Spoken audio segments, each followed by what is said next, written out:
आज की तारीख 18 सितंबर 2025 महाराष्ट्र की राजनीति में एक नए अध्याय का गवाह बन रही है। लगभग 2 दशकों की राजनीतिक दूरी के बाद ठाकरे परिवार के 2 दिग्गज उद्धव ठाकरे और राज ठाकरे एक साथ एक मंच पर खड़े दिखाई दे रहे हैं। उनके इस अप्रत्याशित पुनर्मिलन ने राज्य के सियासी गलियारों में हलचल मचा दी है। उनका संयुक्त जन आक्रोश आंदोलन, जो हिंदी भाषा नीति के विरोध से शुरू हुआ था, अब किसानों की समस्याओं से लेकर राज्य की बिगड़ती कानून व्यवस्था जैसे व्यापक मुद्दों को भी संबोधित कर रहा है। यह गठबंधन सिर्फ एक पारिवारिक मेल मिलाप नहीं है, बल्कि महाराष्ट्र की सत्ता के समीकरणों को फिर से लिखने की एक सोची समझी रणनीति है। इस राजनीतिक पुनर्गठन के केंद्र में मराठी मानुष का मुद्दा है, जो हमेशा से ठाकरे परिवार की राजनीति का आधार रहा है। शिवसेना में विभाजन और उद्धव ठाकरे की सत्ता जाने के बाद दोनों भाइयों को यह एहसास हो गया है कि मराठी वोटों का बिखराव उनके राजनीतिक अस्तित्व के लिए एक बड़ा खतरा है। इसलिए वे अपने मतभेदों को भुलाकर एक साथ आए हैं, ताकि मराठी अस्मिता और गौरव की भावना को फिर से जगाकर अपने पारंपरिक वोट बैंक को एकजुट कर सकें। यह देखना महत्वपूर्ण होगा कि क्या उनकी यह कोशिश सिर्फ चुनावी फायदे तक सीमित रहती है, या महाराष्ट्र के सामाजिक और आर्थिक ताने बाने पर इसका कोई गहरा और स्थायी प्रभाव पड़ता है। यह गठबंधन महाराष्ट्र की अर्थव्यवस्था के लिए भी कई सवाल खड़े करता है। एक तरफ ठाकरे भाई राज्य सरकार पर महाराष्ट्र के औद्योगिक गौरव को कम करने और मुंबई से महत्वपूर्ण व्यवसायों को गुजरात जैसे राज्यों में स्थानांतरित करने का आरोप लगा रहे हैं। वहीं दूसरी ओर आलोचकों का मानना है कि उनकी क्षेत्रीय और भाषा आधारित राजनीति निवेशकों के मन में अनिश्चितता पैदा कर सकती है, जिससे राज्य के आर्थिक विकास की गति धीमी हो सकती है। क्या यह नया गठबंधन वास्तव में राज्य के आर्थिक हितों की रक्षा करेगा, या यह केवल राजनीतिक सत्ता हासिल करने का एक और दांव है? आने वाले समय में इन सवालों के जवाब मिलेंगे। इस पूरे घटनाक्रम में बृहन्मुंबई नगर निगम के आगामी चुनाव एक महत्वपूर्ण पड़ाव हैं। बीएमसी, जो देश की सबसे अमीर नगर पालिकाओं में से एक है, पर नियंत्रण हासिल करना ठाकरे भाइयों के लिए अपनी खोई हुई राजनीतिक जमीन वापस पाने जैसा होगा। उनका संयुक्त मोर्चा भाजपा के नेतृत्व वाले सत्तारूढ़ गठबंधन के लिए एक बड़ी चुनौती पेश कर रहा है। यह निबंध इस बात का विश्लेषण करेगा कि ठाकरे भाइयों की यह नई राजनीति, उनका गठबंधन और उनके द्वारा उठाए गए मुद्दे महाराष्ट्र की अर्थव्यवस्था को किस तरह से प्रभावित कर रहे हैं और इसका राज्य के भविष्य पर क्या असर पड़ सकता है। यह कहना कि उद्धव और राज्य ठाकरे की राजनीति सीधे तौर पर महाराष्ट्र की अर्थव्यवस्था को अस्थिर कर रही है, एक सरलीकरण होगा। उनके हालिया जन आक्रोश आंदोलन और गठबंधन का प्राथमिक उद्देश्य आर्थिक नीतियों को बाधित करना नहीं, बल्कि राजनीतिक शक्ति को पुनः प्राप्त करना है। जब वे राज्य सरकार की हिंदी भाषा नीति का विरोध करते हैं या किसानों के लिए न्यूनतम समर्थन मूल्य की मांग करते हैं, तो उनका लक्ष्य जनता की भावनाओं को छूकर अपने लिए एक मजबूत राजनीतिक आधार तैयार करना होता है। इन आंदोलनों से तात्कालिक रूप से कुछ व्यावसायिक गतिविधियां बाधित हो सकती हैं, लेकिन वे राज्य की आर्थिक संरचना को सीधे तौर पर कमजोर नहीं करते। वास्तव में ठाकरे भाइयों की आलोचना अक्सर उन आर्थिक मुद्दों पर केंद्रित होती है जो पहले से ही मौजूद हैं। उदाहरण के लिए, जब वे मुंबई से वित्तीय केंद्रों और हीरा बाजार के गुजरात जाने का मुद्दा उठाते हैं, तो वे एक वास्तविक आर्थिक चिंता को उजागर कर रहे होते हैं। हालांकि इन उद्योगों का पलायन ठाकरे भाइयों के कार्यों का परिणाम नहीं है, बल्कि यह केंद्र और राज्य सरकार की दीर्घकालिक नीतियों, कर प्रोत्साहनों और अन्य राज्यों द्वारा प्रदान किए गए बेहतर व्यावसायिक माहौल का नतीजा है। ठाकरे भाई इन मुद्दों का उपयोग सरकार को घेरने और यह दिखाने के लिए करते हैं कि मौजूदा सरकार महाराष्ट्र के हितों की रक्षा करने में विफल रही है। हालांकि उनकी भाषा आधारित और क्षेत्रीय राजनीति का अप्रत्यक्ष प्रभाव जरूर पड़ता है। जब मराठी मानुष को प्राथमिकता देने की बात होती है, तो यह गैर मराठी उद्यमियों और निवेशकों के मन में एक प्रकार की आशंका पैदा कर सकता है। उन्हें लग सकता है कि महाराष्ट्र में व्यापार का माहौल उनके लिए अनुकूल नहीं है, भले ही वास्तविकता में ऐसा न हो। इस तरह की धारणा निवेशक भावना को प्रभावित कर सकती है और दीर्घकाल में नए निवेश को हतोत्साहित कर सकती है। यह अस्थिरता सीधे तौर पर उनकी नीतियों से नहीं, बल्कि उनकी राजनीतिक बयानबाजी से उत्पन्न होती है, जो एक अनिश्चितता का माहौल बनाती है। संक्षेप में, ठाकरे भाइयों का गठबंधन और उनके आंदोलन आर्थिक अस्थिरता के कारण नहीं, बल्कि उसके लक्षण हैं। वे मौजूदा आर्थिक समस्याओं जैसे बेरोजगारी और उद्योगों का पलायन को अपनी राजनीति के लिए ईंधन के रूप में उपयोग कर रहे हैं। उनका सीधा लक्ष्य अर्थव्यवस्था को नुकसान पहुंचाना नहीं, बल्कि यह साबित करना है कि वे मराठी लोगों के सच्चे हितैषी हैं और मौजूदा सरकार विफल हो चुकी है।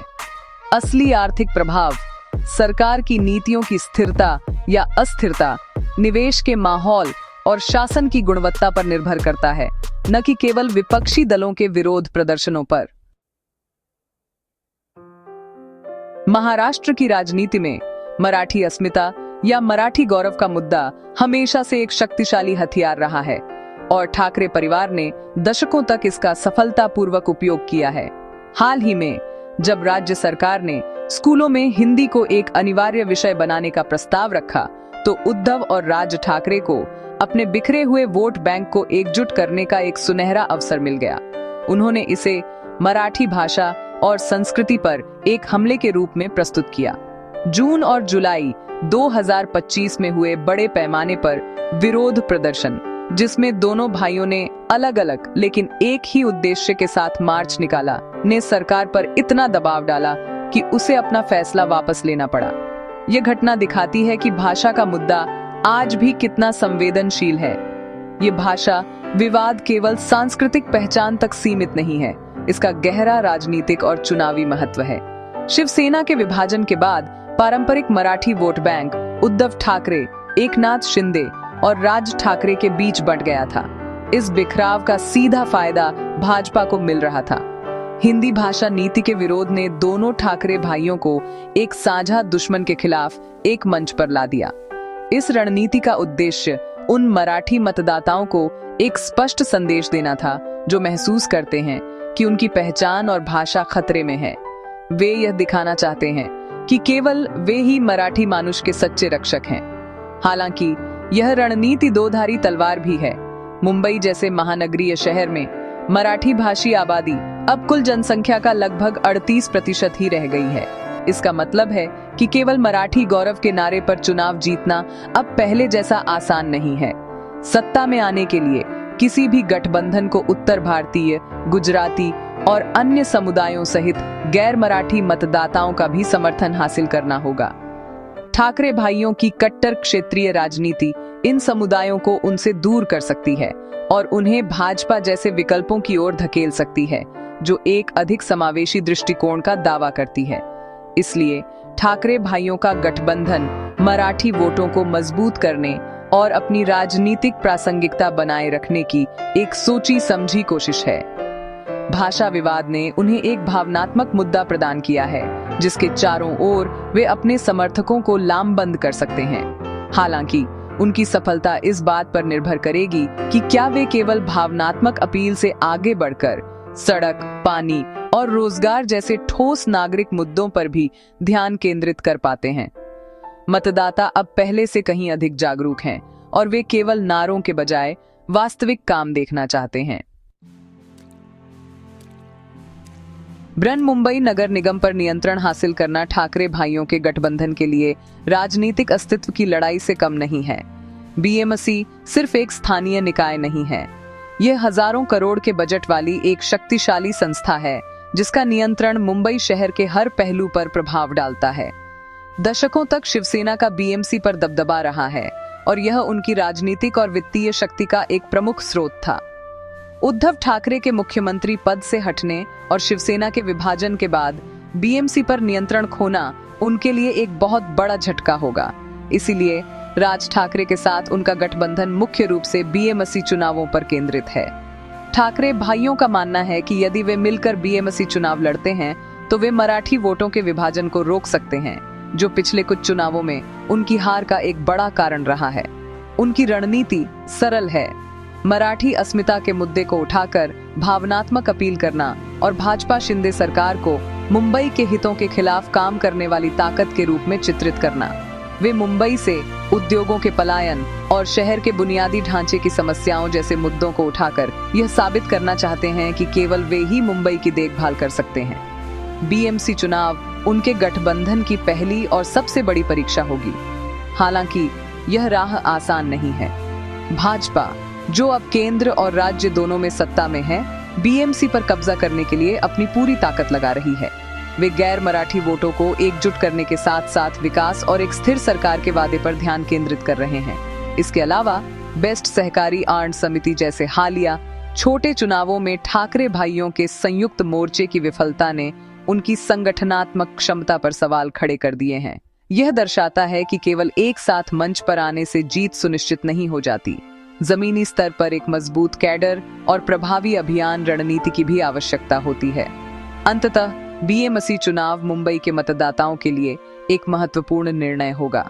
क्या वे ठाकरे भाइयों की भावनात्मक अपील और मराठी गौरव के वादे पर भरोसा करेंगे, या वे भाजपा के विकास और राष्ट्रीय राजनीति के साथ जुड़ाव के मॉडल को चुनेंगे? यह चुनाव न केवल मुंबई का भविष्य तय करेगा, बल्कि यह भी निर्धारित करेगा कि ठाकरे भाइयों की पुनर्मिलन की रणनीति सफल होती है या नहीं।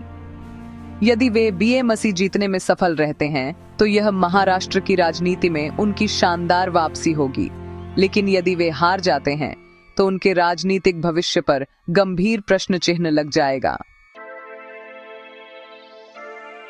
ठाकरे भाइयों की राजनीतिक बयानबाजी का एक प्रमुख केंद्र बिंदु मुंबई से प्रमुख उद्योगों का गुजरात जैसे पड़ोसी राज्यों में पलायन रहा है। उद्धव ठाकरे ने अपने भाषणों में बार बार आरोप लगाया है कि केंद्र और राज्य की भाजपा नीति सरकारें जानबूझकर महाराष्ट्र की आर्थिक रीढ़ को तोड़ने की कोशिश कर रही हैं। वे उदाहरण के तौर पर मुंबई के हीरा बाजार के एक बड़े हिस्से के सूरत में स्थानांतरित होने और अंतर्राष्ट्रीय वित्तीय सेवा केंद्र के गांधीनगर में स्थापित होने का उल्लेख करते हैं। इन आरोपों के माध्यम से वे जनता के बीच यह धारणा बनाने की कोशिश करते हैं कि मौजूदा सरकार महाराष्ट्र के आर्थिक हितों की रक्षा करने में विफल रही है। ये सच है कि पिछले कुछ वर्षों में कुछ बड़े प्रोजेक्ट और व्यावसायिक केंद्र महाराष्ट्र के बजाय गुजरात में स्थापित हुए हैं। हालांकि इसके पीछे के कारण जटिल हैं और केवल राजनीतिक द्वेष तक सीमित नहीं है। गुजरात सरकार ने व्यवसायों को आकर्षित करने के लिए कई वर्षों से आक्रामक नीतियां अपनाई हैं, जिनमें करों में छूट, भूमि अधिग्रहण में आसानी और बेहतर बुनियादी ढांचा शामिल है। जब कोई कंपनी निवेश के लिए जगह चुनती है तो वह राजनीतिक बयानबाजी के बजाय इन ठोस आर्थिक लाभों को देखती है। इसलिए उद्योगों के इस पलायन के लिए केवल वर्तमान सरकार को दोष देना पूरी तरह से सही नहीं है। यह एक लंबी प्रक्रिया का परिणाम है। ठाकरे भाइयों की आलोचना इस आर्थिक बदलाव के राजनीतिकरण का एक प्रयास है। वे इसे महाराष्ट्र बनाम गुजरात की लड़ाई के रूप में प्रस्तुत करके क्षेत्रीय भावनाओं को भड़काना चाहते हैं। उनका तर्क है कि चूंकि प्रधानमंत्री और गृह मंत्री दोनों गुजरात से हैं, इसीलिए वे जानबूझकर अपने गृह राज्य को फायदा पहुंचा रहे हैं। यह नैरेटिवा मराठी मानुष के मतदाताओं के बीच अन्याय की भावना पैदा करने में प्रभावी हो सकती है, लेकिन यह आर्थिक वास्तविकता का एक सरलीकृत संस्करण प्रस्तुत करती है। आर्थिक निर्णय अक्सर शुद्ध व्यावसायिक तर्क पर आधारित होते हैं, न कि क्षेत्रीय पक्षपात पर। इस मुद्दे का महाराष्ट्र की अर्थव्यवस्था पर वास्तविक प्रभाव पड़ता है। जब बड़े उद्योग राज्य से बाहर जाते हैं तो इससे न केवल रोजगार के अवसर कम होते हैं, बल्कि सहायक उद्योगों की पूरी श्रृंखला भी प्रभावित होती है। इससे राज्य के कर राजस्व में भी कमी आती है। ठाकरे भाइयों की आलोचना इस महत्वपूर्ण मुद्दे पर ध्यान तो आकर्षित करती है, लेकिन वे इसका कोई ठोस समाधान प्रस्तुत नहीं करते हैं। उनकी राजनीति मुख्य रूप से आरोप प्रत्यारोप पर केंद्रित है, न कि ऐसी नीतियां बनाने पर जो महाराष्ट्र को निवेशकों के लिए फिर से एक आकर्षक गंतव्य बना सके। किसी भी राज्य के आर्थिक विकास के लिए एक स्थिर राजनीतिक माहौल और अनुमानित नीतियां अत्यंत महत्वपूर्ण होती हैं। जब निवेशक किसी राज्य में पैसा लगाने का फैसला करते हैं तो वे यह सुनिश्चित करना चाहते हैं कि उनकी पूंजी सुरक्षित रहेगी और सरकार की नीतियां अचानक नहीं बदलेंगी। महाराष्ट्र, जो ऐतिहासिक रूप से भारत का औद्योगिक और वित्तीय केंद्र रहा है, पिछले कुछ वर्षों में राजनीतिक अस्थिरता के दौर से गुजरा है। सरकारों का बदलना, पार्टियों में विभाजन और लगातार बदलते गठबंधन निवेशकों के मन में एक अनिश्चितता का माहौल पैदा करते हैं। ठाकरे भाइयों की राजनीति, जो अक्सर टकराव और विरोध पर आधारित होती है, इस अनिश्चितता को और बढ़ा सकती है। हालांकि वे सीधे तौर पर आर्थिक गतिविधियों को नहीं रोकते, लेकिन उनकी भाषा आधारित और क्षेत्रीयतावादी बयानबाजी एक अप्रत्याशित व्यापारिक माहौल बना सकती है। उदाहरण के लिए, मराठी मानुष को नौकरियों में प्राथमिकता देने की मांग बाहरी प्रतिभाओं और गैर मराठी उद्यमियों को हतोत्साहित कर सकती है। व्यवसायों को यह चिंता हो सकती है कि उन्हें स्थानीय राजनीतिक दबावों का सामना करना पड़ेगा, जो उनके संचालन को प्रभावित कर सकता है। यह धारणा, चाहे सच हो या न हो, निवेशक विश्वास को कमजोर करती है। इसके अलावा राजनीतिक प्रतिद्वंद्विता के कारण अक्सर बड़े बुनियादी ढांचा परियोजनाओं में देरी होती है। जब एक सरकार द्वारा शुरू की गई परियोजना को अगली सरकार द्वारा रोक दिया जाता है या उसकी समीक्षा की जाती है, तो इससे न केवल लागत बढ़ती है, बल्कि यह भी संकेत मिलता है कि राज्य में नीतिगत निरंतरता का अभाव है। उदाहरण के लिए, मुंबई मेट्रो और अन्य बड़ी परियोजनाओं पर राजनीतिक खींचतान ने उनके कार्यान्वयन को धीमा कर दिया है। यह निवेशकों को यह सोचने पर मजबूर करता है कि क्या महाराष्ट्र में दीर्घकालिक निवेश करना एक सुरक्षित दांव है, या उन्हें गुजरात या कर्नाटक जैसे अधिक स्थिर राज्यों की ओर देखना चाहिए। संक्षेप में, ठाकरे भाइयों का गठबंधन और उनकी आक्रामक राजनीति सीधे तौर पर आर्थिक तबाही का कारण नहीं बनती, लेकिन यह उस राजनीतिक अस्थिरता में योगदान करती है जो अंततः निवेशक विश्वास को इरोजन करती है। जब राजनीतिक ऊर्जा नीति निर्माण और शासन के बजाय एक दूसरे को नीचा दिखाने में खर्च होती है, तो अर्थव्यवस्था को नुकसान होता है। एक स्थिर और निवेशक अनुकूल माहौल बनाने के लिए सभी राजनीतिक दलों को, चाहे वे सत्ता में हों या विपक्ष में, एक दीर्घकालिक आर्थिक दृष्टि पर सहमत होने की आवश्यकता है, जो राजनीतिक चक्रों से परे हो। महाराष्ट्र अपने ऐतिहासिक किलों, सुंदर समुद्र तटों, जीवंत शहरों और अजंता एलोरा जैसी विश्व धरोहर स्थलों के साथ हमेशा से पर्यटकों के लिए एक प्रमुख आकर्षण रहा है। पर्यटन उद्योग राज्य की अर्थव्यवस्था में एक महत्वपूर्ण योगदान देता है, जिससे लाखों लोगों को रोजगार मिलता है और स्थानीय व्यवसायों को बढ़ावा मिलता है। हालांकि राजनीतिक अस्थिरता और बार बार होने वाले विरोध प्रदर्शन इस फलते फूलते क्षेत्र पर नकारात्मक प्रभाव डाल सकते हैं। जब पर्यटक अपनी यात्रा की योजना बनाते हैं, तो सुरक्षा और स्थिरता उनकी सर्वोच्च प्राथमिकताओं में से एक होती है। ठाकरे भाइयों द्वारा आयोजित जन आक्रोश जैसे बड़े पैमाने पर होने वाले आंदोलन और बंद, भले ही किसी विशिष्ट मुद्दे के लिए हों, शहर के सामान्य जीवन को बाधित करते हैं। इससे परिवहन सेवाएं प्रभावित हो सकती हैं, दुकानें और पर्यटक स्थल बंद हो सकते हैं और पर्यटकों के मन में असुरक्षा की भावना पैदा हो सकती है।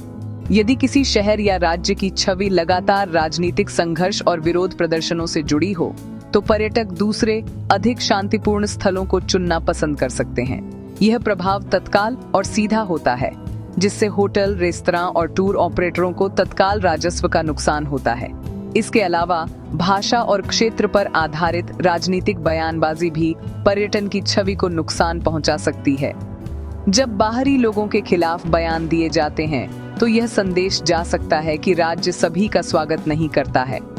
हालांकि ये बयान अक्सर राजनीतिक प्रतिद्वंद्वियों या प्रवासी श्रमिकों के उद्देश्य से होते हैं, लेकिन एक बाहरी पर्यटक के लिए इस अंतर को समझना मुश्किल हो सकता है। एक स्वागत करने वाले और मैत्रीपूर्ण माहौल की धारणा किसी भी पर्यटन स्थल की सफलता के लिए महत्वपूर्ण है। राजनीतिक संघर्ष इस धारणा को कमजोर कर सकता है और महाराष्ट्र की मेहमान नवाज छवि को धूमिल कर सकता है। यह ध्यान रखना महत्वपूर्ण है कि महाराष्ट्र का पर्यटन उद्योग काफी मजबूत है और इन सामयिक बाधाओं से उबरने में सक्षम है। मुंबई जैसे शहर की ऊर्जा और आकर्षण राजनीतिक विवादों के बावजूद पर्यटकों को आकर्षित करते रहते हैं। हालांकि दीर्घकाल में लगातार राजनीतिक अशांति राज्य की ब्रांड छवि को नुकसान पहुंचा सकती है। पर्यटन को बढ़ावा देने के लिए सरकार और राजनीतिक दलों को यह सुनिश्चित करने की आवश्यकता है कि राजनीतिक मतभेदों को इस तरह से प्रबंधित किया जाए कि वे राज्य की शांति और स्थिरता को बाधित न करें, जो पर्यटकों को आकर्षित करने के लिए आवश्यक है। महाराष्ट्र एक कृषि प्रधान राज्य भी है, जहां की एक बड़ी आबादी अपनी आजीविका के लिए खेती पर निर्भर है। प्याज, कपास और गन्ने के किसान अक्सर मौसम की अनिश्चितता, गिरती कीमतों और सरकारी नीतियों की चुनौतियों का सामना करते हैं। ठाकरे भाइयों ने अपनी जन आक्रोश रैली में किसानों के मुद्दों, विशेष रूप से प्याज के लिए न्यूनतम समर्थन मूल्य यानी MSP की मांग को प्रमुखता से उठाकर अपनी राजनीति को एक व्यापक आधार देने की कोशिश की है। नासिक जैसे कृषि क्षेत्रों में विरोध प्रदर्शन आयोजित करके वे शहरी मराठी मानुष के मुद्दों से आगे बढ़कर ग्रामीण मतदाताओं तक अपनी पहुंच बना रहे हैं। यह रणनीति राजनीतिक रूप से बहुत चतुर है। किसानों के मुद्दे भावनात्मक रूप से शक्तिशाली होते हैं और पूरे राज्य में गूंजते हैं। जब ठाकरे भाई किसानों के कर्ज, फसल बीमा या अपर्याप्त MSP का मुद्दा उठाते हैं, तो वे मौजूदा सरकार को किसान विरोधी के रूप में चित्रित करने में सफल होते हैं।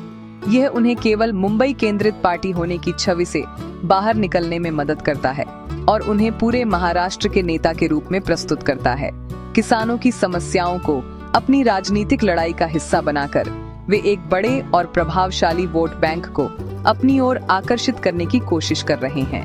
हालांकि यह सवाल बना रहता है कि क्या इन राजनीतिक मंचों से किसानों की समस्याओं का कोई ठोस समाधान निकलता है। अक्सर ये मुद्दे चुनावी मौसम में उठाए जाते हैं और बाद में भुला दिए जाते हैं। किसानों को राजनीतिक नारों से कहीं अधिक की आवश्यकता है। उन्हें सिंचाई के लिए पानी, समय पर अन्न, बेहतर भंडारण सुविधाएं और उनकी उपज के लिए एक स्थिर और लाभकारी मूल्य की आवश्यकता है। केवल विरोध प्रदर्शन करने और सरकार की आलोचना करने से इन संरचनात्मक समस्याओं का समाधान नहीं होता है। असली बदलाव तभी आएगा जब विपक्ष केवल आलोचना करने के बजाय कृषि सुधारों के लिए एक ठोस और व्यावहारिक वैकल्पिक योजना प्रस्तुत करेगा। इस प्रकार ठाकरे भाइयों द्वारा कृषि मुद्दों को उठाना उनके राजनीतिक विस्तार की एक महत्वपूर्ण रणनीति है। यह दिखाता है कि वे अपनी पारंपरिक शहरी राजनीति से आगे बढ़कर ग्रामीण महाराष्ट्र की नब्ज को भी समझना चाहते हैं। यह कदम सत्तारूढ़ दल पर दबाव बनाता है कि वे किसानों की चिंताओं को गंभीरता से लें। हालांकि इन राजनीतिक दांव पेंचों का वास्तविक लाभ किसानों तक तभी पहुंचेगा जब यह केवल चुनावी बयानबाजी तक सीमित न रहकर नीतिगत स्तर पर ठोस कार्रवाई में परिवर्तित होगा। अंततः ठाकरे भाइयों की हालिया राजनीति, उनका गठबंधन और जन आक्रोश आंदोलन सीधे तौर पर महाराष्ट्र की अर्थव्यवस्था को अस्थिर करने के लिए नहीं, बल्कि मुख्य रूप से उनके राजनीतिक अस्तित्व और सांस्कृतिक पहचान को बचाने के लिए है। शिवसेना में विभाजन और सत्ता खोने के बाद उद्धव और राज ठाकरे के लिए मराठी मानुष के मुद्दे पर एक साथ आना अपनी खोई हुई जमीन को फिर से हासिल करने का एक रणनीतिक प्रयास है। उनका लक्ष्य मराठी वोटों को एकजुट करना, BMC पर फिर से नियंत्रण स्थापित करना और राज्य की राजनीति में अपनी प्रासंगिकता को बनाए रखना है। उनकी राजनीति का आर्थिक प्रभाव सीधा नहीं, बल्कि अप्रत्यक्ष और जटिल है। जब वे भाषा विवाद जैसे भावनात्मक मुद्दे उठाते हैं या उद्योगों के पलायन पर सरकार की आलोचना करते हैं, तो वे मौजूदा आर्थिक चिंताओं का राजनीतिकरण कर रहे होते हैं। उनकी टकराव की राजनीति और क्षेत्रीय बयानबाजी निश्चित रूप से एक अनिश्चितता का माहौल बनाती है, जो निवेशक विश्वास को प्रभावित कर सकती है। हालांकि महाराष्ट्र की अर्थव्यवस्था को प्रभावित करने वाले मुख्य कारक कहीं अधिक गहरे हैं। इनमें सरकारी नीतियों की स्थिरता, बुनियादी ढांचे का विकास, वैश्विक आर्थिक रुझान और राज्य द्वारा प्रदान किया जाने वाला समग्र व्यापारिक वातावरण शामिल है। उद्योगों का गुजरात जैसे राज्यों में जाना ठाकरे भाइयों के विरोध का परिणाम नहीं है, बल्कि यह उन राज्यों द्वारा वर्षों से अपनाई गई अधिक अनुकूल आर्थिक नीतियों का नतीजा है। ठाकरे भाइयों की आलोचना इन मुद्दों पर प्रकाश डालती है, लेकिन वे स्वयं कोई वैकल्पिक आर्थिक मॉडल प्रस्तुत नहीं करते हैं। उनका ध्यान सांस्कृतिक गौरव और राजनीतिक सत्ता पर केंद्रित है, न कि आर्थिक नीति निर्माण पर। वे आर्थिक समस्याओं को एक लक्षण के रूप में उपयोग करते हैं ताकि यह साबित कर सकें कि मौजूदा सरकार विफल है और केवल वे ही महाराष्ट्र के हितों की रक्षा कर सकते हैं।